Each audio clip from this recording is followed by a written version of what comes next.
dalam bentuk CSV, kalian download datanya, terus kalian diminta untuk mendata preparation kan. Kenapa business understanding-nya kita lewat dulu atau data understanding-nya kita lewat dulu? Ya tetap dijelaskan hanya yang bisa kita praktikkan langsung itu di data preparation-nya. Baru nanti dari data yang sudah rapi itu kita mau ngapain? Itu kita mau tahu tentang apa nih? Oh misalnya mau tahu tentang kelulusan gitu ya dan lain-lain. Jadi tahapan business understanding-nya dan data understanding-nya itu secara tidak langsung pasti sudah kita lalui gitu. Nah, ini ya secara detail apa sih business understanding? Itu adalah memahami tujuan atau memahami kebutuhan pelanggan secara mendalam. Jadi maksudnya apa? Ya kita misal nih, kita mau nganalisis data nih, data punya orang lain. Misalnya anggaplah kita berelasi dengan minimarket misalnya. Nah, si minimarket itu kan dia punya database, misalnya ada sekian ribu database data penjualannya dia, misalnya dia punya rekaman data penjualan, jadi dia udah punya data warehouse-nya. Nah, si pelanggan itu, misalnya si apa yang punya minimarket itu datanglah ke kita, gitu ya. Dia cerita nih, saya punya database sebanyak ini, saya ingin tahu bla bla bla bla bla, misalnya. Ya, ternyata misalnya apa namanya, kenapa di saya itu saya lihat itu penjualan yang paling banyak itu produk susu, apakah bisa dianalisa misalnya gitulah. Nah, dari diskusi kita bersama customer kita, maka kita akan menentukan tujuan bisnisnya apa gitu ya. Jadi kita ngobrol sama customer kita. Jadi coba di ini kan dia pengen tahu apa gitu, pengen apa yang ingin dia ketahui. Misal nih customer kita itu adalah perbankan, dia punya data, terus dia bilang, saya tuh mau tahu ini, soalnya di saya itu banyak sekali nasabah yang nunggak bayar. Saya nggak mau ini kerugian buat bank saya nggak mau rugi lagi. Nah, kita kan memahami kemauan dari mereka gitu. Dia nggak mau rugi lagi. Ngapain datanya dikumpulkan? Kita mau menggali apa di dalam data tersebut gitu ya. Nah, gitu. Jadi ini tanpa tahapan ini bisa jadi kita nggak tahu tujuan kita ngapain. Jadi kita memang harus menentukan tujuan dari awal gitu, biar kita nggak salah arah. Jadi ini udah ada database-nya, karena database-nya besar, field-nya juga banyak, banyak hal yang bisa kita lakukan dengan database tersebut kan. Nah, yang awalnya kita mau memprediksi misalnya nasabah yang gagal bayar, tiba-tiba jadi ke yang lain. Misalnya tiba-tiba kita menjadi hasilnya itu jadi clustering, mengelompokkan nasabah-nasabah misalnya yang apa namanya yang kelompok-kelompok nasabah yang bagus misalnya kelompok-kelompok nasabah yang ini dan misalnya kita jadi kelompokan terus tiba-tiba jadi promosi ke mereka misalnya kan jadi nggak sesuai dengan tujuan di awal. Jadi kalau tujuan di awal kita mau mencari memprediksi nasabah-nasabah yang kemungkinan gagal bayar, ya kita harus konsisten. Berarti kita nanti akan menentukan data yang dibutuhkan, membersihkan data yang ada juga itu berdasarkan tujuan tadi biar nggak kemana saja.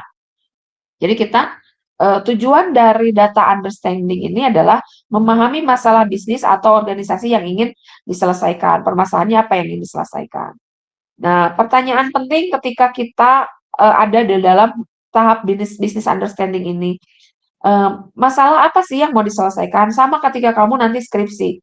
Misalnya kamu bikin aplikasi bla bla bla bla, terus ditanya sama dosen penguji kamu, emang ada masalah apa sampai harus bikin aplikasi itu? Gitu. Contoh misalnya kamu bikin aplikasi untuk presensi karyawan misalnya. Kan ditanya, emang ada masalah apa? Kenapa sih butuh aplikasi untuk presensi karyawan? Nah, misalnya disampaikan bahwa, oh iya Bu, permasalahannya adalah di karyawan di sana itu tidak tercatat Bu kehadirannya. Jadi ada yang datang siang, pagi yang datang pagi. Penilaiannya itu KPI-nya jadi tidak merata, tidak baik. Jadi yang rajin malah tidak dapat penilaian baik misalnya, itu kan permasalahan. Nah, jadi masalah apa sih yang ingin diselesaikan? Kayak tadi, masalah apa akan diperbankan? Masalah apa sih yang ingin diselesaikan? Oh iya, karena di perbankan itu banyak sekali nasabah yang gagal bayar. Nah, masalah apa yang ingin diselesaikan? Biar nggak ada nasabah yang gagal bayar, biar banknya nggak rugi. Jadi kenapa tujuan dianalisis? Ya tujuannya biar tidak ada nasabah yang gagal bayar, tidak ada kerugian bank dan lain-lain. Apa indikator keberhasilannya? Indikator keberhasilannya misalnya, oh dengan adanya ini kita bisa mengetahui nasabah-nasabah yang punya potensi untuk gagal bayar. Jadi kita tidak melakukan approve terhadap pengajuan kredit dari nasabah tersebut. Gitu. Nah, ini contoh di dalam konteks kampus ya, karena kalian mahasiswa, jadi pakai contoh yang sederhana. Misalnya, permasalahannya apa? Oh, banyak mahasiswa yang terlambat lulus. Misalnya, kalau kuliah tuh harusnya 4 tahun, ternyata misalnya di UTB rata-rata kuliahnya lulusnya 5 tahun. Itu kan masalah. Bukan bukan kampus mah ya untung atuh misalnya banyak yang belum lulus, itu masalah. Kenapa? Akreditasi kampus itu kan semakin menurun gitu ya, tidak bisa. Maka itu adalah sebuah permasalahan. Nah, tujuannya apa? Tujuannya kita ingin memprediksi mahasiswa yang beresiko terlambat lulus biar bisa ditangani lebih cepat. Nah, indikator suksesnya apa? Tingkat keakuratan dari model yang kita buat di atas 80%. Jadi, ketika kita memprediksikan bahwa si A, B, C, D itu akan berpotensi terlambat lulus, ternyata itu terjadi. Berarti akurat dari model kita itu adalah 80%. Nah, kita bisa melakukan tindak lanjut selanjutnya gitu ya di luar data mining setelah kita punya datanya. Oh, ini nih potensi mahasiswa-mahasiswa yang terlambat lulus. Ada yang bisa dilakukan namanya pengambilan keputusan. Misalnya dari kampus, oke, mahasiswa-mahasiswa ini dilakukan konseling gitu ya, diberikan pembimbing yang bagus banget misalnya. Ya pembimbingnya yang semangat yang ngejar anak-anak gitu. Lalu dilakukan perwalian dan lain-lain. Nah, itu kan itu yang bisa dilakukan ketika kita sudah mendapat pengetahuan tersebut. Jadi ini penting banget business understanding ya.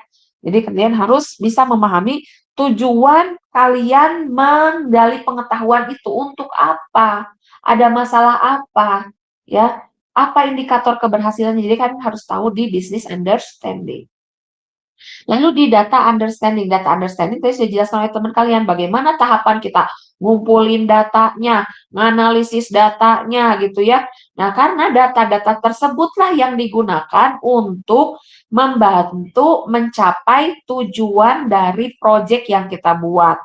Nah, tahapannya apa? Yang pertama ya kita ngumpulin data. Jadi kalau misalnya datanya dalam bentuk CSV, dalam bentuk Excel, dalam bentuk apapun ya kita kumpulkan.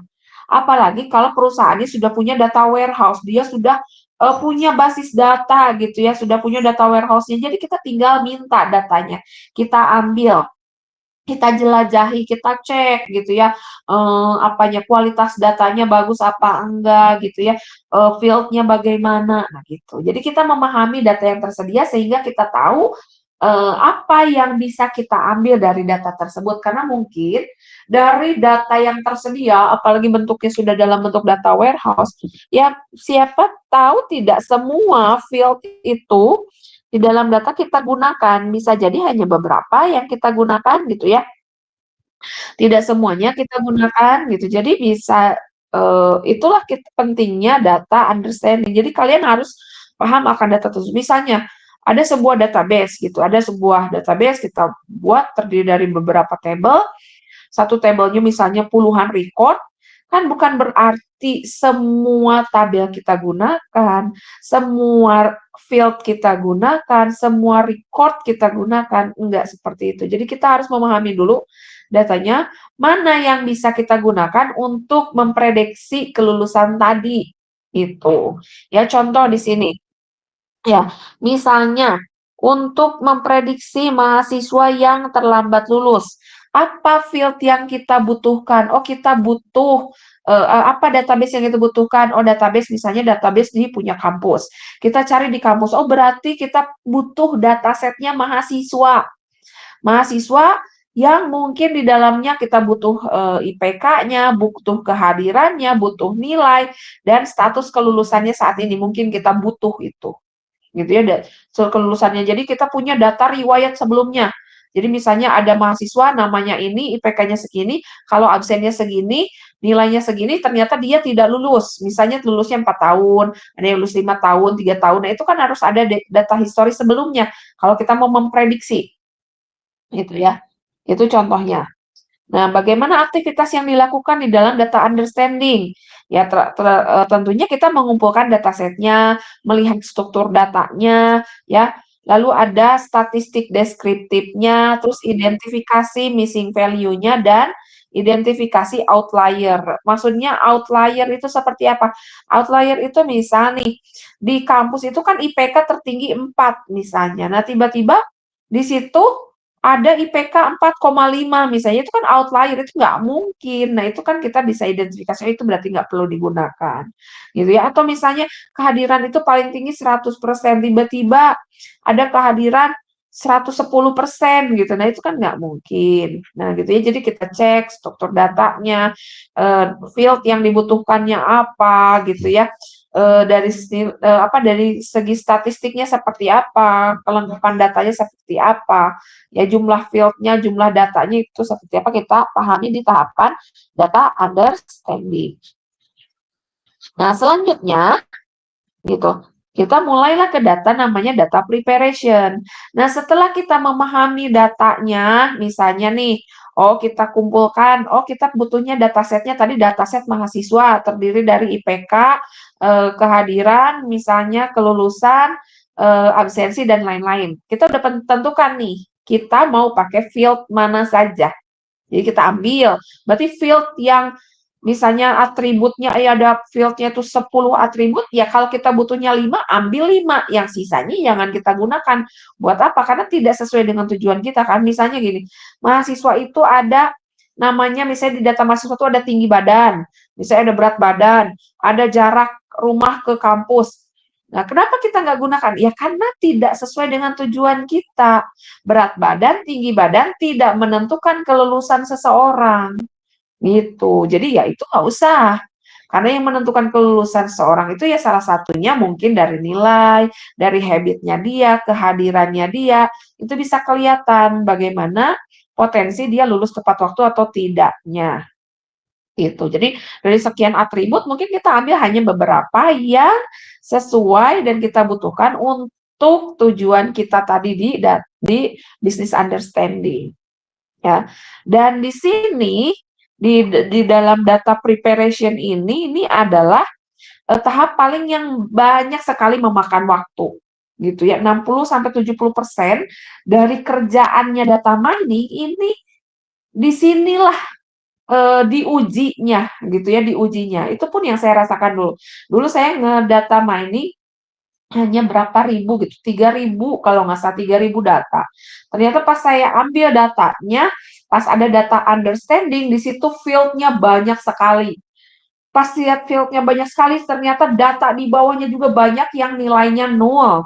Banyak juga misalnya yang outlier, banyak juga yang dikosongkan datanya itu. Jadi datanya tuh berantakan, datanya kotor gitu ya. Nah, pas udah datanya kotor, kita pahami dulu, kita data understanding, akhirnya kita pilah-pilah. Pilah-pilah berapa field yang kita ambil untuk kebutuhan kita.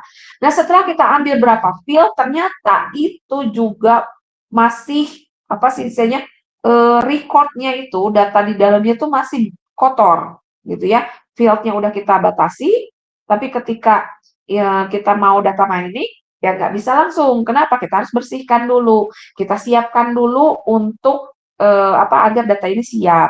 Nah, disebut dengan data preparation. Apa yang dilakukan? Aktivitasnya diantaranya membersihkan missing value. Bisa jadi kan ada nilai yang tidak sesuai, gitu ya. Lalu menghapus duplikasi, bisa aja data ganda, misalnya ya, ada data ganda. Atau encoding kategori misalnya gini, tidak sesuai. Misalnya lulus, ada yang huruf kecil, ada yang huruf kapital semua, gitu ya. Ada bukan jawab ada lulus, ada tidak. Terus tiba ada tulisan lagi tidak lulusnya tidak standar gitu. Ada yang nulis lulus, ada yang nulis lulus pakai kapital, ada yang nulis tidak, ada yang nulis tidak lulus. Jadi kan tidak standar, makanya di normalisasi, distandarkan, nah dan seterusnya. Ya, contoh misalnya mengubah lulus. Misalnya ini kita bisa gunakan ya.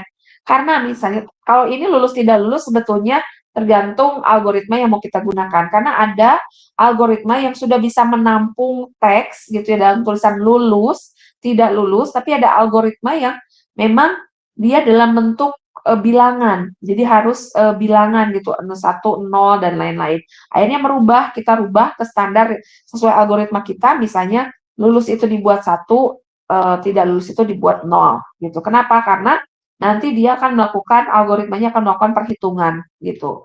Ya, tapi ada juga algoritma yang sudah mendukung itu gitu, tergantung kita pakai algoritma apa dan sesuai tujuan kita apa enggak gitu ya. Jadi di tahapan data preparation inilah nanti kita akan banyakin latihan ya, banyakin latihan. Nanti kalian akan diberikan data yang masih berantakan, walaupun datanya nggak terlalu banyak, sedikit, kalian diminta untuk menganalisis dulu secara manual. Nah, nanti kalau sudah bisa analisis secara manual, nanti kalian bagaimana analisis menggunakan source code. Karena kan nggak mungkin misalnya ada 3 juta data misalnya, atau 3.000 data. Kemampuan manusia itu menganalisis, misalnya mana ada yang nol nggak, 3.000 gitu kita cek satu-satu kan pasti sulit ya. Terus ada yang tidak sesuai standar nggak kita cek satu-satu kan sulit, kita manusia sulit. Makanya di tahapan ini nanti akan saya kasih contoh bagaimana proses data preparation menggunakan tools atau coding gitu ya, menggunakan coding, kita menggunakan Python agar datanya ini sesuaikan standar sama kita. Jadi kita udah kita kasih tahu ke programnya kalau ada duplikat hapus gitu ya. Jadi kita nyuruh ke programnya ya, kita nggak tahu di dalam 3.000 record itu ada berapa data duplikat. Intinya kita ngasih tahu kalau di dalam source code itu kalau ada data duplikat hapus. Kalau ada data nol misalnya hapus. Kalau ada data ini diganti apa misal nih. Misalnya kata perusahaannya, oh kalau ada nol itu artinya penjualannya itu nol. Oh berarti kalau ada nol langsung diganti nol misalnya. Itu bisa kita lakukan di programmingnya gitu untuk mempermudah. Jadi programmingnya itu untuk mempermudah kita dalam melakukan data preparation. Kalau datanya cuma 5 atau 10, 20 kita bisa lakukan data preparation mandiri, manual gitu ya, pakai kemampuan manusia. Tapi kalau datanya udah ribuan, sebaiknya kalian membersihkan data dengan bantuan gitu ya, dengan bantuan atau tools lah gitu ya. Oke, kita lanjutkan dulu sebelum ke latihan. Lalu modeling. Nah, modeling itu apa? Itu adalah membuat dan menilai berbagai model berdasarkan beberapa teknik pemodelan yang berbeda. Nah, ada 4 tugas, yaitu memilih teknik pemodelan. Jadi kita harus pilih teknik pemodelannya tuh mau pakai apa, gitu ya. Lalu setelah memilih teknik pemodelan, kita menghasilkan desain pengujiannya, lalu membangun model, dan terakhir menilai model yang kita hasilkan. Nah, tujuannya apa ya, penerapan algoritma data mining tadi. Misalnya berdasarkan tujuan. Tadi saya mau memprediksi. Kalau memprediksi kita paling cocoknya tuh pakai metode algoritma yang mana gitu ya. Oh, saya ingin misalnya mau menghasilkan data itu mau melihat profil saja. Misalnya, oh kalau untuk melihat profil saja, entah profil pelanggan dan lain-lain, untuk nanti pengambilan keputusan di perusahaan itu untuk strategi, misalnya penjualan dan lain-lain, tapi kita hanya ingin melihat profil customer, misalnya ya. Nah ini misalnya clustering paling cocok, misalnya. Ya, jadi tergantung tujuan kita tadi. Jadi nanti akan disesuaikan dengan algoritma yang paling sesuai di dalam tahap pemodelan ini. Lalu ada evaluasi. Nah, setelah kita tanamkan algoritma tadi di dalam database yang sudah bersih tadi, nanti muncul gambar gitu ya, muncul gambar mungkin kalau di clustering nanti muncul kelompok-kelompok ya, kelompok 1, kelompok 2, kelompok 3. Nah, setelah ada hasil ini tuh kita evaluasi gitu ya. Nah, evaluasi itu untuk apa tujuannya? Memastikan modelnya itu benar-benar menjawab permasalahan gitu ya. Jadi apakah permasalahan itu cocok enggak nih pakai pakai algoritma tersebut. Ya, contoh kita misalnya mau memprediksi sesuatu, terus kita gunakanlah algoritma misalnya classification, misalnya pakai decision tree misalnya. Nah, ternyata betul enggak hasilnya gitu ya, sesuai dengan model yang kita terapkan enggak gitu. Benar enggak pas kita inputkan data, kedetek dia akan gagal bayar atau kedetek dia nggak akan lulus, dan pada kenyataannya bener nggak dia nggak akan lulus, gitu ya. Bener nggak kalau kita inputkan ini pakai data sampel itu yang terjadi. Nah itu dicek kehandalan dari modelnya tersebut, dievaluasi. Apakah modelnya itu akurat gitu ya, apakah masuk akal secara bisnis gitu hasilnya. Ini contohnya ya, evaluasi classification-nya itu ada akurasi, ada precision, recall, dan confusion matrix. Nah, itu nanti dibahas terpisah di dalam tahapan materi di evaluasi. Lalu ada deployment. Nah, ini deployment itu ya hasil akhir gitu ya, setelah modelnya ada, pakai teknik mana. Nah, ini artinya kita Nah, artinya kita menggunakan si model tadi dalam kehidupan nyata, kita implementasikan dalam sistem. Nah, banyak sekali proyek yang gagal ini karena tidak sampai pada tahap deployment. Jadi banyaknya hanya tahap analisa saja, softwarenya tuh nggak dibuat gitu ya. Hanya analisa, oh gini gini gini. Jadi bagusnya setelah modelnya muncul, hasil analisanya ada, kita buatlah aplikasi gitu ya untuk mendukung itu. Jadi ketika, oh saya mau cek nih customer saya nih yang ini mau gagal bayar apa enggak, kita inputkan, klik tombol langsung keluar prediksinya dia. Oh, customer tersebut berprediksi kan lancar bayar. Oke, berarti kan customer ini di ACC kreditnya. Terus misalnya nanti kita input lagi mahasiswa TET gitu. Oh, mahasiswa ini potensi lulusnya terlambat. Oh, berarti ini harus dibina gitu, dibina. Oh, yang ini potensi untuk cepat lulus. Oh, oke, berarti yang ini sudah tinggal nggak usah dibina, nggak usah pemantauan khusus, ini sudah saja karena dia apa namanya akan cepat, misalnya kayak gitu ya. Jadi ya tahapan akhir ya pada akhirnya nanti saya harapkan kalian tuh bisa nge-deployment gitu, bukan hanya menganalisa saja. Nah, ini contoh kasus ya. Misalnya kita mau memprediksi mahasiswa yang akan DO. Nah, ini kan dari tahapan aktivitas tuh mulai dari business understanding, data understanding, data preparation, modeling, evaluation, dan development. Nah, seperti apa? Nah, berarti kalau ada kasus nih, kita mau prediksi mahasiswa DO, berarti kan secara business understanding kita akan mendeteksi mahasiswa yang beresiko DO. Nah, dari data understanding, nah kita tentukan field apa yang dibutuhkan. Oh, butuhlah IPK, absensi, dan nilai misalnya. Lalu di data preparation-nya apa? Ya, iya, bersihkan datanya, hilangkan null, hilangkan duplikasi, dan lain-lain. Lalu di tahapan modeling, misalnya kita menggunakan algoritma namanya decision tree. Nah, lalu dievaluasi ternyata benar tingkat akurasinya adalah 85%. Misalnya kita pakai inputan data sampel, benar misalnya kalau yang ini prediksinya DO dan benar hasil outputnya DO gitu ya dari database yang kita sudah ada ya sampel yang sudah kita punya. Nah lalu deployment, buatlah dashboard untuk monitoring, misalnya untuk monitoring mahasiswa-mahasiswa yang punya potensi DO dan lain-lain. Nah ini ya contoh tahapan-tahapan ketika kita mau memprediksi mahasiswa ini akan DO atau enggak. Nah si CRIPS DM ini bersifat iteratif, jadi jika hasil evaluasinya kurang bagus, misalnya ketika kita evaluasi, kita masukkan data sampel, tidak sesuai prediksinya. Misalnya di aplikasi memunculkan prediksinya, oh dia DO, ternyata pada kenyataannya dari database yang kita punya dengan sampel tersebut, dia tidak DO gitu ya. Oh, berarti tingkat akuratnya menurun. Nah, kita coba diuji lagi, misalnya kurang dari 70%. Nah, berarti kita ulangi lagi. Mungkin di data understanding-nya kita kurang field nih, kurang tambahan variabel, tambahkan tambahan variabel tertentu. Oh, mungkin di data preparation-nya misalnya masih ada data yang apa ya berpotensi untuk merusak. Misalnya itu harus dihapus dulu. Oke, kita hapus dulu. Kayak gitu. Jadi bisa iterasi, jadi bisa berputar. Makanya di gambarnya kan bisa berputar. Itu selama tingkat akuratnya itu belum memenuhi, itu ya belum di atas 80%, berarti kan masih kemungkinan kesalahannya masih ada besar. Nah, kita bisa lakukan lagi proses apa namanya, proses awal tadi kita iterasi, kita ulangi lagi.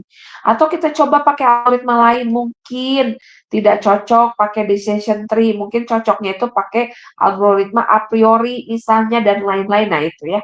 Jadi itu yang dilakukan. Oke, sebelum saya lanjutkan, ada yang akan ditanyakan?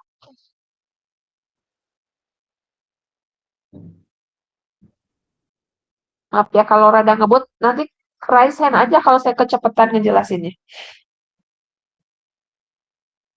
Oke, apakah sudah dipahami sampai proses ini?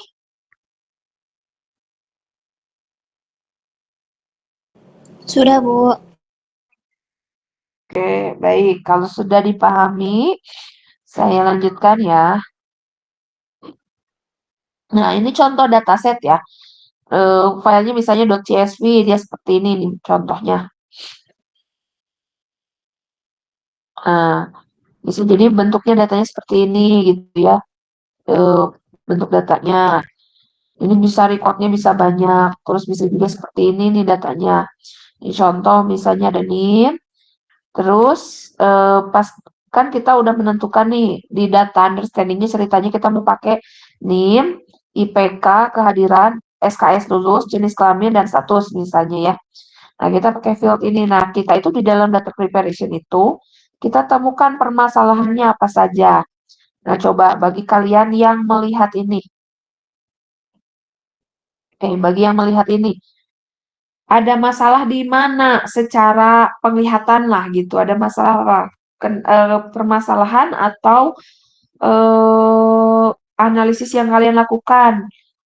Ada apa nih di sini? Coba ya ini berapa yang punya masalah? Coba dari penglihatan kalian dulu. Ini ada masalah di mana di data ini?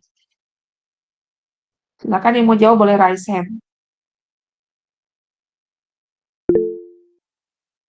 Ya, Tiara. Di mana Tiara ditemukan masalahnya?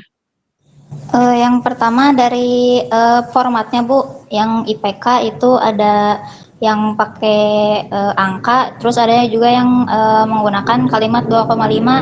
Terus kehadiran itu ada yang pakai persen sama enggak. Kemudian statusnya ada lulus, tidak doang, sama huruf kapital kecil, Bu. Mungkin itu, Bu. Oke, baik. Tadi menemukan 4 ya. 2,5, terus ada yang pakai persen atau enggak, terus ada yang tidak konsisten, lulus tidak lulus 3, sama apa tadi? Nemuin 3 ya? 3 atau 4? Formatnya sama 3, Bu, berarti ya. Oh, itu sama yang 3. 0, Bu, SKS lulus. Oke, terus ada yang 2 berarti 4. Oke, ada lagi yang lain yang bisa menambahkan yang dijawab Tiara? Selain 4 hal yang ditemukan oleh Tiara, ini kan kemampuan manusia ya. Kita manusia nih yang melihat, oh ini datanya nggak bener nih gitu. Oh, ini kalau di data mining ini nggak akan akurat. Kenapa? Karena pertama ada nol, lalu ada yang 75%, ada yang nggak pakai persen, ada yang pakai 2,5, kan nggak konsisten datanya gitu ya. Nah itu pertama ada 4 nih temuan. Ada lagi temuan lain selain Tiara, siapa yang mau jawab? Safira, Bu, izin Ya, jawab. Safira. Boleh Safira, silakan. Itu NIM-nya ada yang double juga, Bu. Oke, duplikat. Oke, NIM double. Oke, ada lagi? Ega? Baik Bu, izin menjawab. Kalau dari penglihatan Ega tuh di sini kan ada yang statusnya lulus lengkap dari IPK sampai jenis kelamin. Tapi di sini ada yang statusnya lulus tapi IPK-nya nggak ada gitu, nggak tercantum. Oke. Lulus tapi nggak ada IPK-nya. Oh, no, oh, kosong. Oke. Fadila. Izin menjawab, Bu. Itu Pak, Mm-mm. untuk statusnya ada yang tidak doang, terus lulusnya juga nggak konsisten, ada yang kapital di depan, ada yang enggak. Mm-mm. Udah itu aja Ada Ibu. lagi? Udah itu aja Bu kalau dari saya. Oke, baik. Nah, coba kalian lihat. Ada kehadiran 105, itu namanya outlier. Ya, outlier. Nggak mungkin kehadiran di atas 105% kan gitu ya. Lalu ada IPK 4,1. Kan nggak ada IPK 4,1 maksimal IPK 4. Itu udah sempurna nilainya A semua. Itu adalah data outlier. Outlier tuh kayak nggak mungkin. Ini pasti salah input. Nah gitu ya. Ini pasti salah input. Ini pasti ada masalah. Itu juga masalah ya. Lalu ada data yang pakai yang di NIM 22008. Itu ada strip. Masa di strip gitu? Strip itu apa? Karena kan yang lain angka kok dia strip. Ya jadi ada yang kosong, ada yang strip, ada yang nol. Nggak konsisten. Gitu ya. Jadi banyak ditemukan. Ternyata lebih dari 4 ya. 4 tadi temuan Tiara, belum temuannya Ega, belum temuannya Safira, belum temuannya Fadila, belum temuan saya yang dinilai outlier tadi ya. Jadi di sini kita nih sebagai manusia kan bisa aja ke-skip kan? Nggak kelihatan. Nah, kalau kita ke-skip itu, jadi kalau data preparation-nya itu kita gagal, maka dalam ngedata mining, nanti akuratnya bakal gagal juga. Jadi makanya kalau nge-mining-nya mah gampang. Algoritma masukin, udah tinggal klik tombol, udah dia nge-mining. Yang paling susah itu data preparation-nya. Melengkapi datanya, jangan sampai ada yang nol. Menstandarkan datanya, itu yang paling susah. 60-70% pekerjaan data mining ada di dalam data preparation. Oke ya. Jadi itu mohon jadi perhatian. Ini baru kemampuan kita manusia secara kasat mata. Nah ya tuh, lihat temuannya banyak sekali. Bahkan di jenis kelamin itu kalau pakai algoritma tertentu itu tidak bisa dia pakai LP itu nggak bisa. Jenis kelamin T L diganti jadi 1, P itu jadi 0 misalnya. Lulus tidak lulus jadi dibuat 1 dan 0, itu juga bisa. Tapi ya tergantung algoritma yang digunakan. Jadi algoritma ada juga, misalnya contoh algoritma namanya two-step clustering. Two-step clustering itu algoritma memang dari segi waktu membutuhkan lama, tapi dia bisa menampung teks. Nah, itu salah satunya misalnya bisa, jadi nggak usah dirubah. Tapi kalau yang apa namanya yang punya algoritma yang numerik, mau otomatis kalau ada LP laki-laki perempuan, lulus tidak lulus, itu harus dirubah ke dalam bilangan 0 atau 1, true or false gitu ya. Nah, kayak gitu. Ini ya contoh kasus tadi, ditemukanlah permasalahan pertama, terjadi missing value. IPK kosong, tadi temuannya Fadilah. Nggak boleh IPK-nya kosong, gitu ya. Terus SKS lulusnya 0, tadi temuannya Tiara, gitu kan nggak boleh. Kehadirannya strip, itu kan nggak boleh, itu missing value, berarti ada kesalahan pengisian. Lalu ada inkonsistensi penulisan tadi yang ditemukan oleh Tiara sama Fadilah ya, ada lulus pakai kapital depannya, ada lulus huruf kecil, ada tidak lulus gitu ya. Terus ada ditemukan juga Tiara kehadiran yang dipakainya ada yang pakai persen, ada yang enggak. Terus ada data duplikat tadi dari Safira, ketemu bahwa Safira Pak Ega saya lupa tadi. Data duplikat ada 2206 muncul 2 kali. Terus format yang tidak numerik, misalnya tadi 2,5 kehadiran 75 pakai persen. Jadi itu tidak numerik. Lalu ada outlier, data yang tidak masuk akal. IPK 4,1, kehadiran 100,5%, itu kan nggak mungkin. Nah itu ya, apa yang perlu dilakukan? Yang pertama, bersihkan missing value-nya. Yang kedua, menghapus duplikasi. Jadi kalau ada duplikasi itu harus dihapus. Ya, kalau ada yang double data itu harus dihapus. Yang ketiga, merubah format string menjadi numerik. Tadi kayak LP itu kita rubah jadi numerik. 0101 misalnya ya. Begitu pun lulus tidak lulus. Standarkan label maupun nggak pakai numerik misalnya ya. Tidak pakai LP gitu, nggak pakai 0101. Standarkan labelnya lulus, misalnya teksnya lulus, huruf kecil semua huruf kecil. Kalau tidak lulus ya isinya tidak lulus, jangan ada kata tidak saja. Ya, menghapus outlier itu ya angka-angka yang tidak masuk akal itu dihapus dan mengencoding kategori. Jadi kategorinya itu kita diperbaiki. Itu ya. Jadi Itu ternyata yang harus dilakukan. Nah, ini contoh ya. Nah, dari data yang tadi kita bersihkan, membersihkan missing value-nya kita yang ditandai merah-merah tadi ya, tuh yang merah.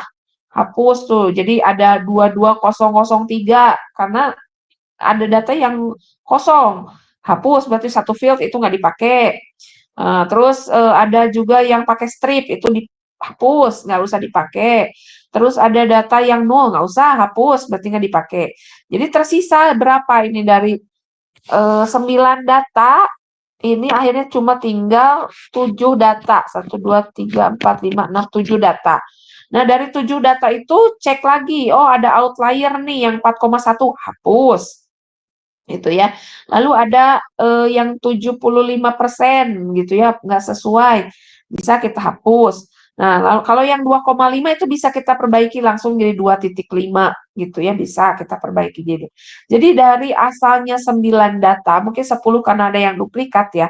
Ini yang tersisa, ini yang paling kanan. Kalau datanya sudah dibersihkan, yang tersisa tinggal ini mana pulpen ini? Oke. Nah, yang tersisa tinggal ini. Tinggal 1, 2, 3, 4. Nah, dari sekian data setelah dibersihkan cuma 4 data yang bisa di-mining gitu. Nah, tapi Bu masa 4 data kita data mining kan ya enggak, ini kan contoh. Kalau contoh kenyataan mungkin dari 10.000 data kita bersihkan jadi data yang bersih yang bisa kita pakai mungkin 5.000 data misal. Bagusnya sih datanya kalau sudah bagus kan nggak terlalu banyak yang dihilangkan. Tapi kalau dulu saya pernah nge-mining itu dari 3.000 ternyata banyak yang nol. Nah, karena banyak yang nol itu kan kalau kita hapus datanya jadi tidak memenuhi 3.000, misalnya hanya sisa 1.000 atau berapa. Kurang akhirnya apa yang dilakukan pernah waktu itu akhirnya di-entry ulang data yang tidak terentry itu di-entry ulang. Misalnya nih misalnya jarak tuh harus penting banget ada misalnya. Jaraknya itu di-entry semua. Ternyata di formulir manualnya itu orang tuh pernah ngisi jaraknya 2 kilo, 3 kilo gitu, rumahnya ada. Dicek satu-satu. Nah, bisa di-entry ulang itu bisa. Jadi data preparation itu bisa kita menghilangkan itu atau kita melengkapi datanya. Ya kalau datanya ada ya kita input gitu, input kan. Tapi ya kalau ribuan juga siapa yang mau input ya? Gitu. Kalau masih ada 1-2 hal yang bisa kita lakukan agar datanya bisa diselamatkan ya kita pakai, tapi kalau enggak ya kita hapus gitu. Ya terus LP L jadi 1, P 0, lulus 1, tidak lulus 0 itu yaitu mah tergantung algoritma yang digunakan nanti. Nah, kita sekarang latihan 15 menit menunggu sambil menunggu azan ya. Kalian diminta untuk latihan. Nah, ini kalian sudah punya datanya belum?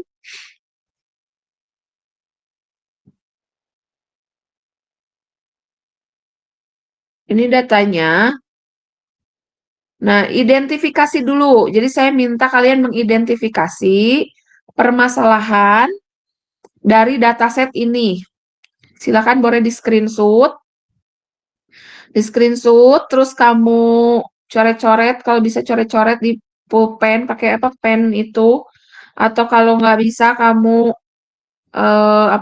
catat, kalau nggak pakai laptop, silakan identifikasi permasalahannya apa saja dan apa langkah yang harus dilakukan. Ya, silakan dikerjakan. Oh ya, jawabannya udah saya hide, jadi nggak kekirim ke kalian ya.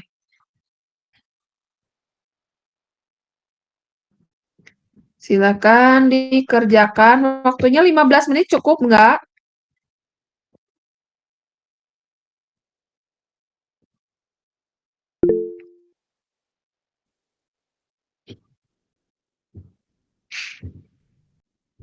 Jadi bersihkan datanya. Nah, jawabannya dikirim kemana? Saya akan kirimkan link drive di link drive Google Form. Kalian upload lewat Google Form ya jawabannya. Jawabannya itu boleh pakai Word, boleh tulis tangan, bentuk foto, hasil tabel, update seperti tadi lah, contoh seperti contoh yang tadi. Seperti contoh yang ini ya. Jadi identifikasi, nah kayak gini contohnya. Identifikasi masalahnya ada apa aja. Nah, terus setelah itu ini kayak gini, tabelnya di mana, nah pada akhirnya tabel hasil akhirnya kayak gimana gitu. Silakan dikerjakan, waktunya 15 menit. Waktunya 15 menit. Nanti hasilnya diupload lewat Google Form. Bentar saya buat dulu Google Form. Silakan dikerjakan.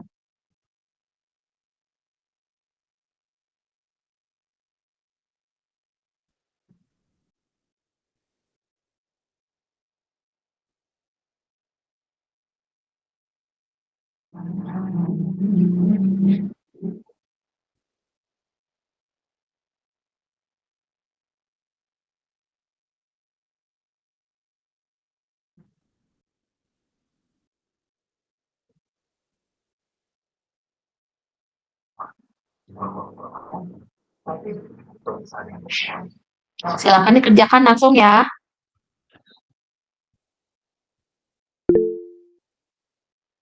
Ya, Najwa mau nanya apa? Ibu izin tanya, ini teh yang ditulisnya identifikasi masalahnya sama solusinya tuh atau sama Jawabannya tabelnya juga, Bu? sama tabelnya juga. Oh, oke baik, Bu.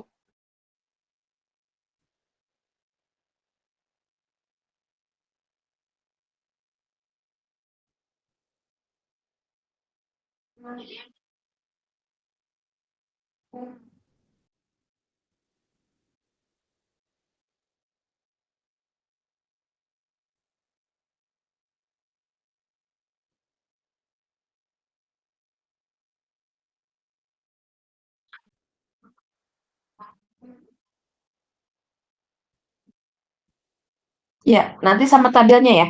Saya sambil bikin Google Form ya. Oh, pakai e-learning aja, nggak usah pakai Google Form. Kalian upload e-learning ya. Sebentar saya buatkan linknya.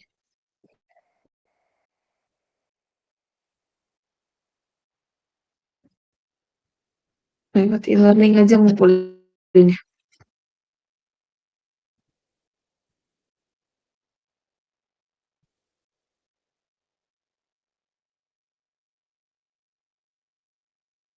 Temuan 2. Latihan.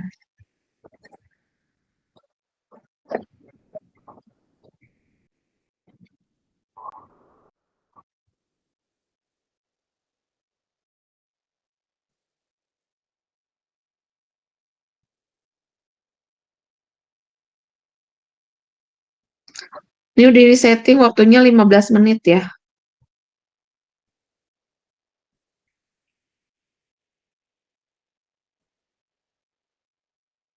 15 menit itu berarti jam 6.20.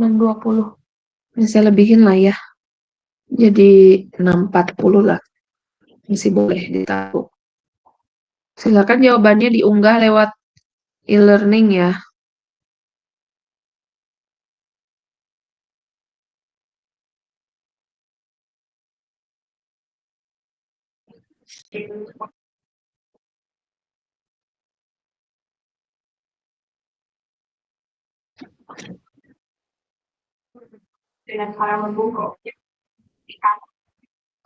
Silakan jawaban bisa diupload di e-learning. Saya tunggu, saya mute dulu.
Kan bisa sambil berbuka ya, sambil saya pantau lewat e-learning.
Oke, sambil menunggu kalian mengerjakan, mungkin karena sudah waktunya berbuka, silakan sambil berbuka puasa.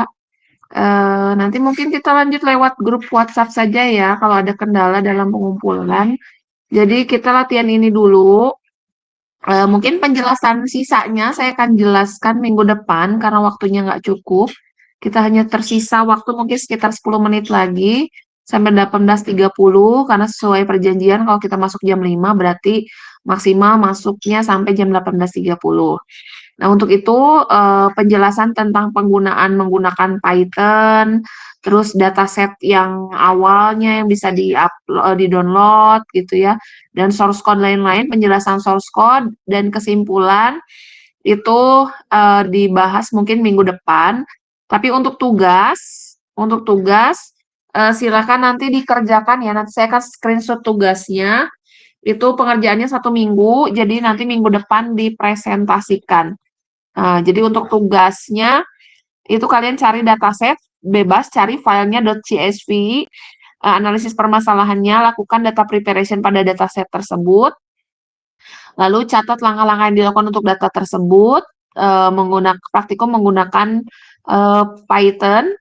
Itu nomor 5 mungkin tidak perlu dipraktikumkan dulu, jadi sampai catat langkah-langkahnya buat dalam slide saja. Ya, saya akan kirimkan lewat grup WhatsApp tugasnya. Kalian silakan mungkin fokus saja buka puasa dan mengerjakan tugas ya. Tugas yang barusan latihan itu saya kasih waktu sampai 18.40.